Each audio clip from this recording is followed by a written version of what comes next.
around the TV set. So we can begin to look into the situations that are surrounding us that we're not paying total attention to, but we need to take a better look at. At this evening, you have me, Prince Zebekiah, as the host, and we have Elder Willie Fye as our guest. And we're going to discuss a few topics that are circulating around us each and every day in the past week. One of them being the situation going on in Iran and Israel. The other being what's going on with Ferguson, the Ferguson case. And also, what thus saith our scriptures that tells us how the Creator would have us to act and do the things that He requires us to do, and what's the benefit therein. At this point, to give an understanding of the world report and what's going on around the world, I would like Dr. Fye to begin to give you some of the economic understanding, the things that's affecting us all around. Dr. Fye? Well, everything is a mess and getting worse, as it has been for quite some time. We can't seem to get it together. Everybody's got their finger in the economies, and some people are printing money and some people are not. The Japanese have been trying to print a lot of money so that they can make their yen less valuable, and that has suddenly started to go against them, and now their economy is beginning to collapse. When so many people are doing different things to try to force the world economy to do things, that the individuals who are pulling on the levers and trying to make it all come out, that just makes it worse. We do have a situation that could be very serious if the reports are true, and the reports are saying that Israel is getting very concerned about Iran and is even possibly going to invade Iran. It used to be, 8 months ago, that Israel was afraid that Iran was going to attack them. So things are in very difficult situation, and it changes so dramatically from day to day that you never know what the real story is. Even Russia is having economic trouble because of the sanctions that the United States is putting on their exports to Europe. Europe is a heavy user of Russian oil and natural gas. And at the same time, the United States is putting an embargo on European goods going to Russia. And so it's something that could blow up any time, just as the Israelites could. I mean, the Israelites are doing everything they can to make everybody believe that they're the most evil people around. They're just producing multiple problems in the world within Israel as Gaza is in a state of just terrible things, and while the United States is having the next issue blowing up around us with what officials in the United States are doing, especially to minority young people, that it's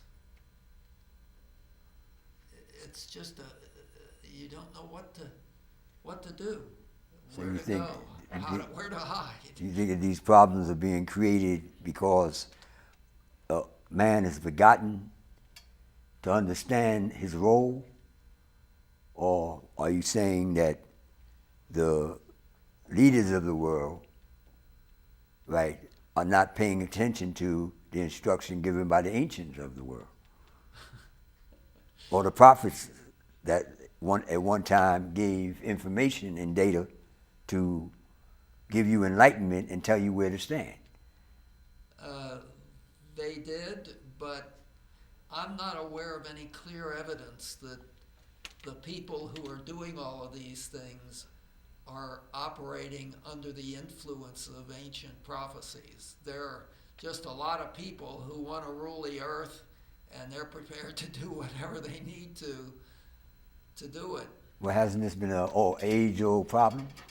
I mean, we could take it all the way back to Nimrod trying to rule the earth. We could take it back to, Rome, Caesars, trying to rule the earth. Don't you think by now they would have came to some understanding to begin to think, well, something been wrong with the programs that they've been presenting? Wouldn't you say? I would say that they should have come to that conclusion, but technology is moving so fast that very frequently new weapons come and new ways of doing things that upset things, and a new set of people think that they can really pull it off. Well, that would say to me that with the technology that they got, that they learning a little faster than, the ancients had to sit down and read and study. They're getting the information quite quickly, wouldn't you say? Well, through the computers and, all the things that are made accessible for them to be able to view the entire world. Well, out of a room. The power of the new weapons and the new surveillance methods and the new weapons capabilities puts us in a situation where they're reevaluating their strengths relative to the other people, and they get different answers within a relatively short time. It's amazing, in fact, how rapidly technology is moving forward in those areas. You know what confuses me, though? When I begin to think about the technology, like we have a situation here in concerning Ferguson, and the technology says that they can view a spot out in the solar system, right? How come they can't view what really transpired in that particular situation? Why is it not? Why does it have to be a discussion about it when what the technology that they have should have shown what was done, when it was done, and how it was done? Who was wrong or who was right? Because everybody's lying. Not everybody, but enough people so that it's very confusing. Well, I mean, so much for the technology, then, huh? The technology is just a tool. It doesn't, by itself, cause people to do bad things or good things. But that comes with the people. The evil is in the people. So when we talk about the evil within itself, evil is opposed to good. So when we begin to deal with these issues, it strikes me odd that people go to studying and going to school training, universities to find out how to program things. You yourself talked to us about one time about creating system dynamics and how to program people learning how to study systems and work systems out. Now, from that aspect alone, it would say that if a person is using these tools, that they would see have a better understanding than what is being portrayed. Well, they use the tools for their objectives, and the fact that the tools are changing doesn't change the people's greed and selfishness and general evil nature. I mean, you remember I talked a lot about we being in the last days of biblical prophecy. Mm-hmm. And one of the things that the prophecies say is that in these last days, what will be happening on earth was what happened in the days of Noah. And you'll remember that in the days of Noah, people were very evil, so evil that Yahweh decided to kill all of them except Noah and his family and start all over again.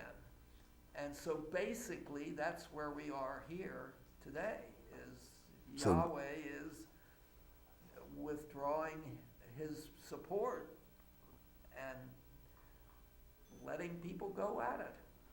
You know, sometimes when I begin to look at the world and the situation, I have to go back to the Torah. I go back to the Torah many times because there's a lot of information there that if we look at it, it would give us a better way of addressing things. Somehow, we've been doing many wrong things in our addressing situations. It brings me back to the mind to a particular scripture. And this scripture talks about what the Creator required. What is the reward for doing what the Creator asks you to do? Okay? And that's to be found in the book of Deuteronomy, the 7th chapter, beginning at the 12th verse. It says, "This shall be the reward when you hearken to these ordinances, and you observe and perform them. Yah, your Elohim, will safeguard for you the covenant and kindness that he swore unto your forefathers. He will love you, bless you, and multiply you. And he will bless the fruit of thy womb, the increase of thy land, thy grain, thy wine, thy oil, offsprings, and he will remove sickness from you." Somehow, I would think that if I was sick or I had to go to a hospital, I would begin to seek out the things that is said here that would put us back in fold with beginning to deal with our conditions, how to change the conditions. And we constantly are following the premise of those who claim to know, but obviously they don't know because disease is rampant throughout the world. Well, disease is rampant around the world partly because that's the intention of the medical world. They don't make any money if they cure people. And almost all of the major things that kill people, the diseases and so forth, can be controlled. I mean, people talk about cancer. There are lots of cures for cancer, literally. Mm-hmm. But the American Medical Association will only allow the oncologists to use surgery, chemotherapy, and radiation. Mm-hmm. And all of those make the cancer worse. And so there was a Nobel Prize awarded in the 1930s to a German doctor who discovered all sorts of interesting things about cancer. one of the most important was that if you flood the body with oxygen, you don't let it, the blood is designed so that if the blood is alkaline, then it's able to hold it as it's flowing around in the body. It can hold a lot of oxygen in the blood, and the oxygen will kill the cancer cells. That's one of the principles. If the blood is acid, then it won't hold the oxygen. Even if you put a mask on and administer oxygen, the blood won't hold it. And so you have a lot of problems because the acidity, say, of Coca-Cola is about the same as battery acid in your car. And so there are all sorts of different foods that are available and that people gobble up not knowing there's serious problems. And even sometimes if they do know, they still have no self-restraint to steep it. But the point is, there's no morality that places a great premium on people living in the medical sciences. Some of the people who are trained as doctors, they choose in their life to do research that could be used to cure people. Okay. But the people who are the therapy doctors, they don't use it. Why is that? Because they don't make any money when they use the cures that are available. So you're saying that in order for the medical profession to sustain itself with the capital that they require, right, they would rather wait on that and obtain the capital as opposed to getting people healthy and put a protection about their own children? That's right. And even so, the leaders, both the FDA, the Federal Drug Administration, and the American Medical Association would actually take the doctor's license away to practice if he didn't do it, if he used therapies for cancer that would actually cure them. They would withdraw his license to be a doctor. So you mean to tell me we've been going to doctors looking for a cure, looking for someone to overcome the plagues that are falling upon us, and they're withholding information, they're withholding the cures that would enable us to overcome the plagues that have fallen upon us, waiting and thinking that all because they're trying to create capital and bring dollars to the medical profession? Something wrong with this, wouldn't you say? I think there's something wrong for the whole system. So what do we do to change and to effectively begin to change the system that it works in our benefit? Well, we have a problem, and the problem is we're in those last days. Yahweh has removed his censure of Hasatan, and so the people who are in control can do whatever they want to do, and they do it. I mean, the bankers are running wild. They're destroying the United States, and in Europe they are too. Now, I read somewhere in studying some of the scriptures where it talks about the people being blessed, right, through the blessings of Abraham. That whosoever shall bless Abraham shall be blessed, and whosoever shall curse him shall be cursed. I don't. It puzzles me to know, with all the religious understanding that's out here, that people don't understand what that really means. And when we look around the world today, as we look at what's going on in Iran, Iraq, all these are descendants of the seed of Abraham, who are not acting off the instruction that was given to them, nor the instruction that was given to Abraham. There are over 8 billion people on the earth. Exactly. Growing by another billion every 12 years. Okay. That's how fast population is growing. The earth can't support the 8 billion it has now. Oh, so they think that they're trying to eliminate some people because the earth won't contain them. No, the leaders, the elite groups that actually influence what goes on, President Obama and the Congress and so forth, they don't really run the country.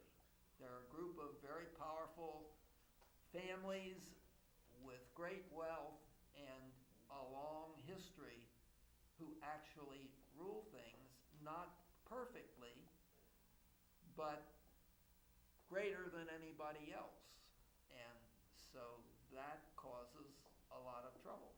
Well, let me ask you, each one of those individuals, did they not come into the earth by the process of how the Creator brought about mankind coming to this earth? Don't each one of them are born, and don't each one of them have relationships with the society that they're claiming to judge over, and acknowledging how they were created from the beginning? Well, that leads into a discussion of some issues where people don't discuss them. There are extraterrestrials on Earth. There have been extraterrestrials on Earth for hundreds of thousands of years. Okay. But if anybody says that, What everybody says... What is an extraterrestrial? Explain that to us. It's a being from another planet who wasn't born here. Okay. Would you say that those extraterrestrial beings are running governments? There are all sorts of ways that the influences are being created and warred about. No one actually has complete control. If they did, there would be one world government, and that one person would rule with a total power. But that's the direction they're trying to go in. That's right. But now, my theory would be, well, if the Creator of heaven and earth created man in it, and he set the rules and the instruction on how to give life and how to have life and have it more abundantly, I would assume that people would want to go to the information that is prevailing, that is left to them to look at, to make decisions heading in the right direction. Wouldn't you agree? Or, no, people are selfish and oriented toward themselves. Not everybody, but most people. And as the prophecies continue, the Messiah is going to have to be sent back from where he is, where he went after he... So you say he's with the extraterrestrials? Well, Yahweh is not an extraterrestrial so much as an interplanetary ruler. Oh. And the last days have a series of prophecies about the things that will happen. And the prophecies say that in the last days, there will be great troubles, wars, all kinds of terrible things. And then, after much havoc, eventually there will be one person who takes control of the earth. Are you saying that we as people are going to make the choice of this individual? No, or is it going to be a choice made by... No, the military activities are going to eventually result in somebody having that control. But what do we do with the terms that every knee shall bow to the Creator? And who is the Creator? And what is his relationship, and how do you address him? This, I think that somewhere along the line we're not getting through with how to address. Well, the way it gets through, the prophecies indicate how it works out. Okay. And the way it works out is that when this ruler comes into power, he makes an agreement with Israel to protect them from people who are against them. Sound like the story of Jacob and Esau. Well, it's not too far away. Oh. In any case, he promises to protect them. He allows them to rebuild their temple. The temple has not yet been rebuilt. It will be rebuilt in the next maybe 15, 20. Well, what actually is the purpose of the temple? What purpose does the temple serve? It's Yahweh's home.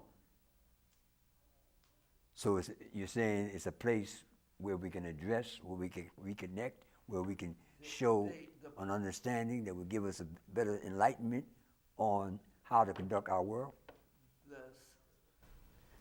No, that has another part to it. The last days will provide a situation where eventually the temple will be rebuilt. The ruler will accept the temple. He will agree to protect the Israelites from those who they have as... Well, how does Russia and Iran and Israel play into this scheme of things? Well, in the 39th chapter of the book of Ezekiel, it tells a story about a war. And it's a very big war, and it's a war on one side. There's Iran and other Muslim nations, and Russia on one side. And on the other side is Israel and the United States and perhaps Britain too. And they have a big war, and the Russians and the Muslims invade Israel. And they are defeated. So when we look at that within itself says that there's something wrong with how they're looking at the picture. There's something wrong with that. Practically everybody is looking at the picture. So what do we do, and how do we go about bringing things to a position where we begin to look at the prophecies? Tell you what had to be done or has to be done. Well, explain that to some small, all right. to give some insight to that. Okay.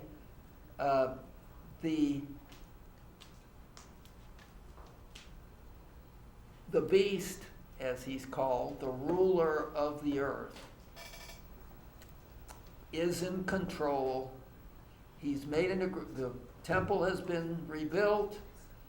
The Israelites have reinstated their sacrifices as they were before. The system is now in the state where the beast has made an agreement with the Israelites to protect them. Mm-hmm. And they have rebuilt the temple, and their priests are sacrificing the way they did in ancient times. But something happens, very important. And what happens is that 3.5 years after that agreement, the beast intervenes in the sacrifices. Okay. He proclaims himself God and forces everyone to worship him. And that causes a lot of trouble, especially for the Israelites.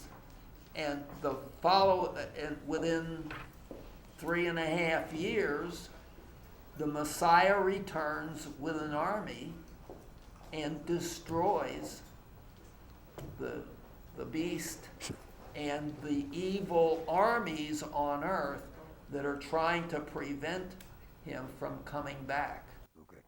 Well, what do we tell our youth? What do we tell those youngsters that are running around America that are killing each other, children being shot in schools?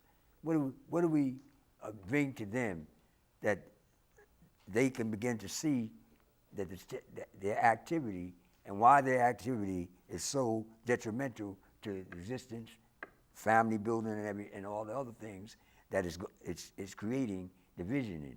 How do we reach out and begin to address and get a new direction? What do we do? Give me some insight to how do I approach talking to that kid that just may be on his way because of he has no one to look up to. As presently, I look at in our communities here, for 20 years or for years, people have sat down and they've watched Bill Crosby in activity that was giving a sense of value, a sense of home, a sense of caring, in his TV programs. And then they destroy the character later on. It turns out that his character and the characteristics that's being presented or portrayed against him, whether they're right or wrong, whether he did it or not, okay, this is automatically destroying our youth because they have no example. Who do they look to? The football, you start off teaching them how to follow the football players. Then next thing you know, they go wrong.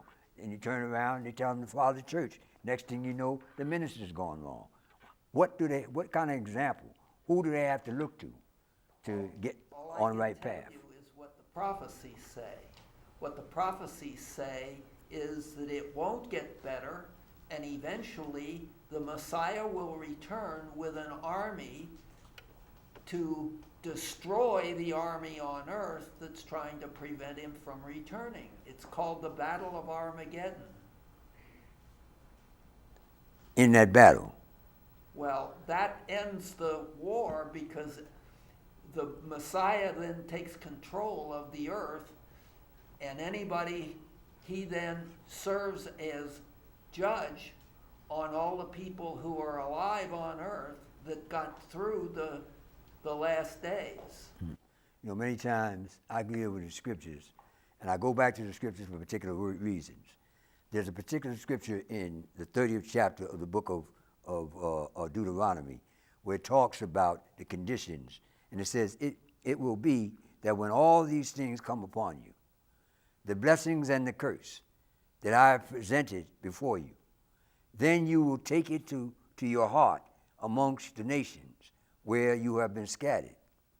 And your God has dispersed you, and you will return to the Creator and listen to his voice according to everything that he commanded you today.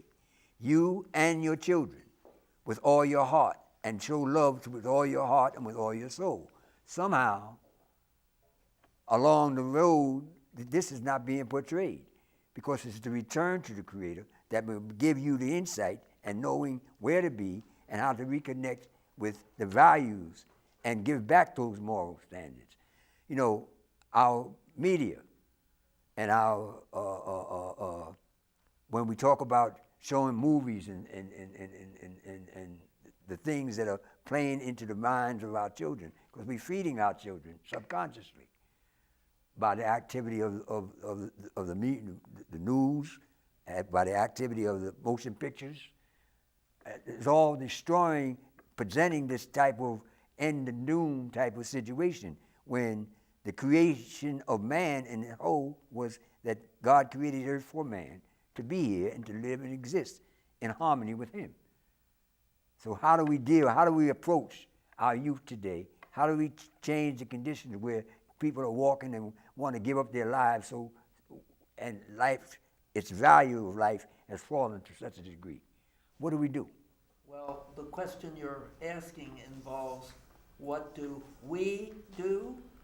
We, if you're talking about Messianic Israelites or the descendants of the Israelites from ancient times, you do the best that you're trying to do to explain what it says and hope that the children will understand it, but they're going to have to go through, even though they have returned, they're going to have to go through the terrible wars and persecutions that are also going to take place, because this is a climactic activity that's going on.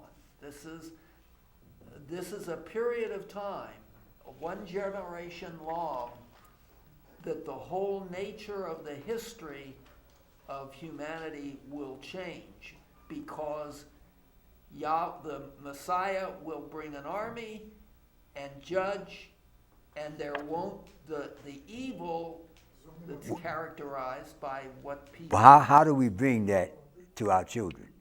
How do we show not just the children, but how do we show the nations, all right, the way to conduct their lives, the things that are most important, most valued, the principles that would put them and give them life? The evil people, you're going to have to wait for the Messiah to come back, judge them, and send them into whatever purgatory Yahweh has for them. So what do we do today? You deal with your children and the people that you have access to, and do what is righteous. So you're saying there's very little hope? There's left? According to the prophecies of what's going to happen. Remember what it says in the 24th chapter of the Gospel of Matthew. It says, in the last days, the people will be doing the things that were done in Noah's time. But it also says in one portion that if you return to his instruction. Yeah, but you're just... Now, that's what not is it? Everybody. That's not only who? everybody. It never was everybody. Well, who does it mean? Who is it talking to? When it says He's the instruction. to the people who are in a position to listen to it. Okay, so in their position, what I'm trying to get to is that the heart of their soul. There aren't enough of them, and they don't have the power to overcome the world's condition. Okay. The number of Israelites are just not big enough to destroy all of the evil. Well, one of the things that I've learned, that the information that has come to me from studying and relationship with the God, our Creator, Yahweh. And that is that it is not his desire that even the sinners should die, but that they turn from their ways and turn back to him. Our power, the source of our power, the source of our strength. So I'm saying somewhere along the line, there's something, the devaluing of the instruction, and the instruction to us is the Torah. Instruction to us is his word. And his word is telling us if we return to him, he will return unto us. Now, somewhere along the line, we're not getting that message because the world is going the way it's going. So that's not talking to you and the people like you who will listen to it. Most of the people on earth don't have any feeling for that at all. So how do we bring that feeling back into them? We don't. They get killed, just as it happened in Noah's time. What did Yahweh do with all those people? He looked at them. He said they were evil. There were only 8 people on earth who were not evil, who would build an ark, and all the others were killed. Every one of them. Isn't that right? But would you say that that's something that, in anticipation, that we're looking to say that we're all going to die, or we don't have no way out? There's no safe zone. Everyone, there will be people who are righteous, but they won't be the majority in the world. The world is overrun with evil. Well, just as it was then. Well, as I look at things, this time, it's not going to be a death by water, it's going to be a death by fire. Well, for those who don't read and understand. I would say, okay, if we talk about fire, if we relate to Sodom and Gomorrah, would you say that they were destroyed by fire? Would you just say that? Would you say that Rome was destroyed by fire? Well, in certain instances? See, the things that I'm trying to convey here is that righteousness exalts a nation. And that when you do the right things that the Creator requires for you to do, when you understand what that requirement is, then you begin to participate in it and carry yourself and walk according to what the instruction that you received. And in that instruction, the Torah itself means life. Think about it for a minute. Most of the history of ancient Israel came after the monarchy was established. There were, after Noah reigned, or Noah brought the Israelites out of Egypt, and they started, the early government was a government whereby there were prophet judges with the ability to communicate directly with Yahweh, and that was the government. So the government... But the government didn't last very long. In the first chapter of, the first book of Samuel, the 8th chapter, has in it the elders coming to Samuel and saying, we want a king. Well, at that point, would you say that they were rejecting God? And if they were rejecting God then the king to the universe would be who? It says in that conversation between Samuel and Yahweh after the Israelites went away, Samuel and Yahweh discussed the matter, and Yahweh told Samuel, don't be upset, Samuel, They're not attacking you. They're They're attacking me. So they're rejecting God. They're rejecting God. And So those now- are the Israelites. The other people on the earth, they weren't anywhere near. So if Israel rejected God, and God says, well, I'll set these blessings, these curses and blessings before you, but if you bethink yourself in the lands that you've scattered to, and you return unto me with your whole heart, then I will return unto you, then I will become your king again. And if that's the case, he left the instruction on how to do this. That's right, but they're not doing it. And you do it by what? Honoring your father and your mother, by honoring the hoary head, by turning back to the principles that give you a sense of a value system once again, and place you back on the right track. And to me, when I look at the situation, I tend to feel that somehow the message is not being brought clearly enough, that people at each level can begin to identify and understand their position.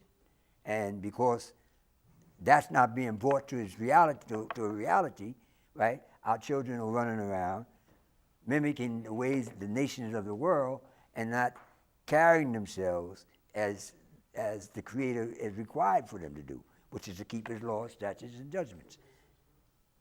So, to me, the whole solution is within the instruction God gave to man, or gave to the children of Israel to give to the world. But it never worked. It didn't work up to Noah, and it didn't work after Noah. Think about all the kings of Israel, the northern kingdoms and the southern kingdom. But were they listening to the instruction? All of them were evil. So that meant that the kings, see, you can become a king. First of all, to become a king, you have to reject the King of Kings. And the King of Kings. No, there were a couple of kings who were decent fellas. But what I'm saying, you have to, in order to acknowledge who is really king, and we have to go back to the conversation we just had about Samuel. Samuel was told, the Creator told Samuel, they rejected me. Yes. So today, the problem with the world is that we don't sit down to go back and find out who and what we're supposed to be doing to return to Him, to return to that. You know what you need to do, and there are scriptures that people read. They just don't do it. My thing, well, how do we begin to get the people to do it? What do we do? How do we present it? What kind of hook do we have to throw out, all right, to draw the people to the right path, or to the path that would give them life? The Torah is life. It's life more abundant. Yeshua ben Yosef came up saying that he would be, and he would have it more abundantly. You would learn. He said, "Whosoever teaches my law," and that his law, think that he did not come to destroy the laws, but to, as a fulfillment, as part of it, to teach and instruct. And whosoever would say the least in this kingdom, okay, who would teach against the law, would be called the least in the kingdom of heaven. So somewhere along the line, the message is not being reiterated enough, or iterated to the point that there's some understanding in the minds of people. Well, we're into the last days, far enough now so that there's not too much possibility that very many people are going to get that message. Well, but it's good to talk about it and let people understand that. But the reason why. Yeah. Okay. But there's also in the book of Jeremiah, about the 36th chapter, where Yahweh and Jeremiah are discussing what's going to happen in these last days. Okay, so how does that affect Israel? Well, and how does that affect Iran? Well, how does that affect Russia and Putin. Well, what it does is demonstrate Yahweh's attitude about the last days, because Yahweh, in that conversation at least, is pretty fed up with the Israelites and everybody else. And he's more concerned about getting his name properly stated than he is to impose something on people who just can't get it. So he says, well, what does the Lord require of you? But to fear him, to keep his commandments, his statutes, and his judgments. And that's been around for a long time. But how come people are not eating that again? Because they're just as crooked as they were before. How many truly honest, Bible-believing, Yahweh-loving people do you really know? Well, I've come around a few years, and I've seen several that were headed in the right direction. I just have a problem with, right, the fact that the information is there, and everybody's skirting over the information, as opposed, enough. That's what I'm saying. They don't have Yahweh's agenda.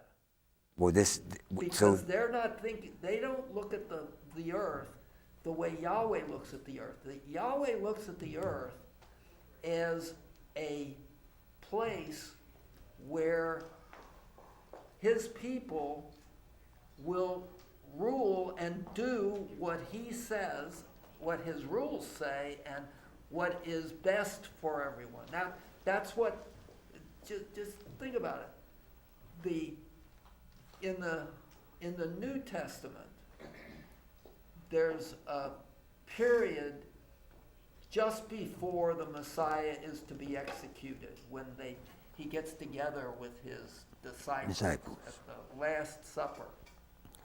And what does he tell them? And he told them two things that are important. The first thing was how to remember him by going over the Eucharist, the bread and wine at the dinner. And well, let me ask you this. That bread and wine was something that was a ritual long before he was on the scene, right? Didn't they relate to that bread and wine in Passover, in the feast that are given in the 23rd chapter of Leviticus, to tell you that his appointed seasons, the seasons that the Creator worshipped. Right. Or not worship, but the Creator presented so that man could understand how to live. That's true. But now we're 2,000 years later in this story. And the Messiah is explaining to people a ritual so as to remember him, because he's going to leave after his execution, right? And that's the one thing that the Christian groups have taken into their thought processes and made that into a worship service. Well, what do we do with the fact that? But let me finish that story. All right. When it came to John's turn, or Jesus' turn, Messiah's turn, to explain to them, they didn't know it, but to explain to them how to behave, how to live in a society where people got along, he washed their feet. Oh, that almost sounds like something Abraham did. I'm not saying it never happened before, what it was doing was identify the way that the government of the earth has to work. And it's through someone who's very powerful, but who considers himself a servant. It's a way of Service. servant leadership Okay. procedure. That's how all people are going to have to view their life on earth. So then a Because king. as soon as you get into people who are willing to kill people to get power, that throws the whole thing out the window. So you're saying that a king is supposed to be what? A servant of the people. That's right. And that's what the Messiah was telling them that he was, and that they should be, and suggested that they wash each other's feet. Well, that didn't happen. Mm-hmm. Because it's very difficult to be a servant leader. Why is it so difficult? Well, how many people do you know that are appropriately doing that? Oh, I don't know too many. I know you don't know too many. And that's because there aren't many. Well, And so At you're looking for a solution at the that course of this people are situation, not we're going to be able to do. going to have to get back to this soon, at probably in the weeks to come, where we can put more of this information out on the table to show what it is required of us. Let us return back to our situation and begin to acknowledge the signs of the times is a program that at least brings you some insight to the wisdom and values that need to be known here in Atlanta, Georgia, and hopefully to spread throughout the country. So, at the last few words of the five, what you have to say as we close out? It's a very difficult situation living in the universe. And it's a very difficult situation living harmoniously on any of the planets, because people don't have those instincts very well developed. So, in the sign of the times, welcome, hope to see you next week. Come on back to us and begin to turn on our program each week here at Comcast. And as we begin to understand and look at the world through our TV set, through our visionary, through our teaching and instruction that will bring about and bring to our people, right, a sense of direction from the power of all powers, the God of Abraham, the God of Isaac, and the God of Yaakov. He is our power, and we turn to him, and we're thankful for our time today and hope to see you all next week. So long.